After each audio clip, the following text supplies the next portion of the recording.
Charles, makinig kayo guys, makinig. Yung lesson ko sa sinabi ni Charles, kasi ang lesson ko, mayroon din kay Charles yung katulad ng kay Charles.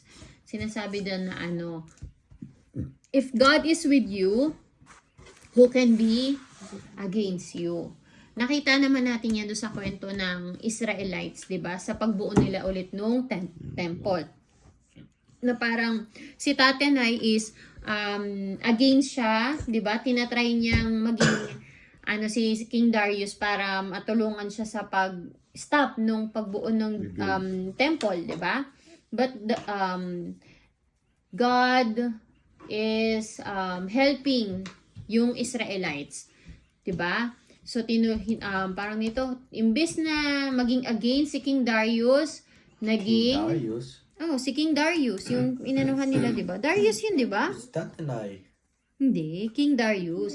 Imbes na maging against si King Darius at sumama kay Tatenay doon sa parang balak ni Tatenay, mag-agree doon, 'di ba? Hindi. Kundi ang ginawa ni King Darius is sinuportahan niya pa yung pagbubuo ulit nung temple.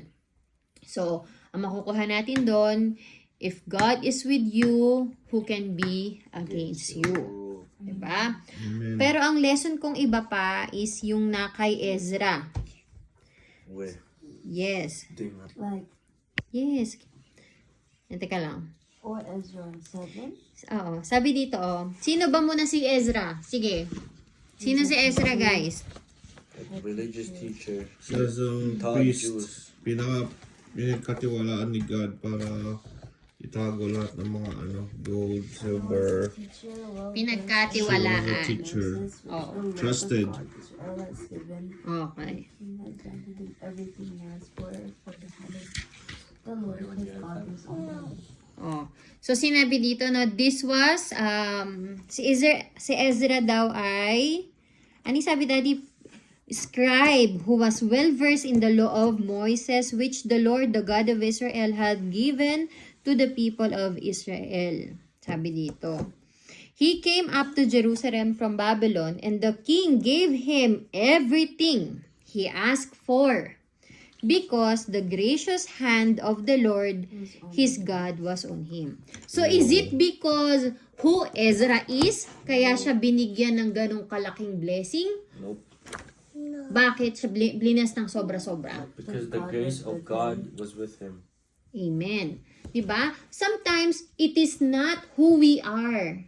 'Di ba? It is not who we are, but it is the God who the God we serve. Kung gaano ka-gracious yung God natin, na kahit nagkakamali tayo, 'di ba? Hindi tayo perpekto, pero binibless niya pa rin tayo. Pero what's good with the story of Ezra is sinabi dito na Ezra had determined. Makinig kayo guys ha. Ezra had determined to study and obey the law of the Lord and to teach those decrees and regulations to the people. So ibig sabihin, nakikita ng Lord kung gaano ka passionate and determined si Ezra when it comes to sharing the word of God. Hindi lang yun, kasi sabi dito, he is very determined to study and obey. Tatandaan nyo kids, you cannot you cannot teach the word of God. Chloe, listen.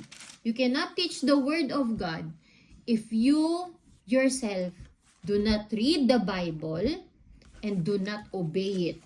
Kasi hindi mo totoong maituturo ang Bible kapag hindi mo siya inaaral, kapag hindi mo siya mini-meditate.